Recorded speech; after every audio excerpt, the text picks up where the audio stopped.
Welcome to the Daily Devo. I'm Bob Bryant. Today we're going to talk about how Jesus cares about your mental and emotional health. I've talked about my big brother John before. I just wanted to share one more story about him. Again, he's about 9 years older than me. He's the firstborn. I'm the youngest born. And there was some things where my parents weren't as around when I was growing up. I was the baby, and they put all their effort into the firstborn kid, right? And then it gets a little bit less each time, and I think I did the same thing. But when it came to my brother, he was really there for me as I was growing up. A couple examples. When I may have gotten into a fight in elementary school and I got called down to the principal's office, my brother's the one that sat down with me and talked to me and told me about why I shouldn't do that and why I'm a better young man than that. But he says, "Don't worry, man, I got you, bro." And then when we had to put our family dog down, I was still like in elementary, middle school, and he took me to lunch and he explained what had to happen about our dog. And I think I wept, and he just held me. He's like, "Don't worry, I got you, bro." And it just kept going on and on like this in my life. When he moved away and went to college, I was only half his age. So he was 18, I was 9, and I missed what I call my best friend. And he wrote me letters back in the day before we could text and had cell phones, and he would write me letters and he would encourage me and just soothe my spirit and just say, "I got you, bro." Even when I got married, he was my best man. "I got you, bro." When my parents lost everything in 2022 to the hurricane, lost their house, all their friends were dispersed, they had to move back, he took them into his house. "I got you."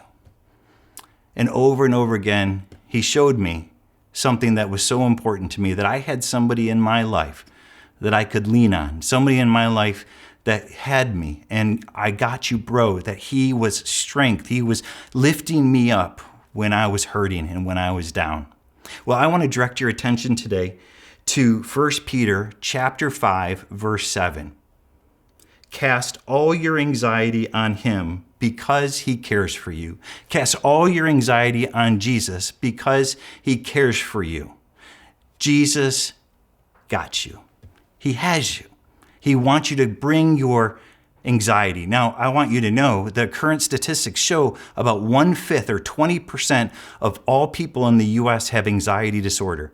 In fact, in young adults, it's 1/3, meaning 33.33% of all young adults have been diagnosed with anxiety disorder. It's rampant in our nation. And we're going to go into this text next week about, the devil roams around like a roaring lion looking for someone to devour.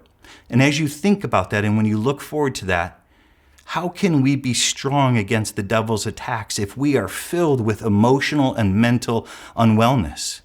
And thankfully, in verse 7, Jesus is telling us that he cares about our mental health. Peter wrote about this, and this was during the time that he wrote 1 Peter is during the time that Nero was in power over the Roman Empire.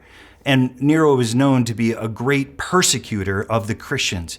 Not only was it difficult for Christians to live counterculturally in a dark culture, but then you had Nero persecuting them and doing terrible things. How would this not have created great anxiety, mental and emotional unwellness? And Jesus, through Peter, is saying, "I care about you. Cast all your anxiety upon me." Jesus even said this in the Sermon on the Mount. "Therefore I tell you, do not be anxious about your life, what you will eat or what you will drink, not about your body, what you will put on. Is not life more than food, and the body more than clothing?" Jesus constantly was teaching on he wanted us to cast our anxieties, our worries upon him. Even the psalmist in Psalm 55 wrote about this. You remember what the psalmist was saying? He said, "My heart is in anguish within me. The terrors of death have fallen upon me. Fear and trembling come upon me, and horror overwhelms me." Now, that might be a little bit more extreme than some of us, but I would say this: there is a type of anxiety, or whatever you want to call it, nervousness, worrisome, that overcomes and you can't control it. It just feels like you're drowning in anxiety or in panic. But that same psalmist finished Psalm 55 like this: "So cast your burden on the Lord, and he will sustain you. He will never permit the righteous to be moved." Wow. It's amazing that we have a Savior who wants to help us take all of our anxiety and worry and put it on him. He is such a leader and lover that he can absorb all of that into him. I was very fortunate to have a big brother who just continued to prove to me, I got you, Bob. I got you, Bob. I got you. And Jesus here is saying, I got you. In any of your situations, in any of your worries and anxieties, Jesus wants you to know, I got you.